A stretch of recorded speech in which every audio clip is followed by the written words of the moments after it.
ఇంత బలహీనంగా, ఎంత డొల్లతనంగా, ఎంత భయంగా మాట్లాడవు. నిజంగా నీ దగ్గర చాలా భయం, పిరికితనం కనపడుతుంది నాకు. నీ దగ్గర నిజంగా సత్తా, నిజాయితీ ఉంటే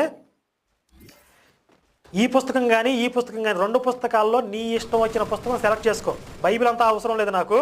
బైబిల్ అంతా సత్యం రుజువు చేసి క్రైస్తవం స్వీకరిస్తానని చెప్పా కదా, బైబిల్ అంతా నా వల్ల కాదని తేల్చేసావు. సరే, బైబిల్ అంతా పక్కన పెట్టేసాయి. ఈ 2 పుస్తకాలు తీసుకుందాం. 2 పుస్తకాల్లో కూడా 2 పుస్తకాలు అవసరం లేదు. నీ ఇష్టం వచ్చిన ఒక పుస్తకం తీసుకో. ఒక పుస్తకం కూడా, పుస్తకం అంతా అవసరం లేదు. 10 అంశాలు తీసుకుందాం. 10 అంశాలు కూడా మొత్తం నేనే సెలెక్ట్ చేయను. నువ్వు ఒక 5 అంశాలు సెలెక్ట్ చేయి, నేను ఒక 5 అంశాలు సెలెక్ట్ చేస్తాను. ఆ 10 అంశాల వరకు మాట్లాడదాం.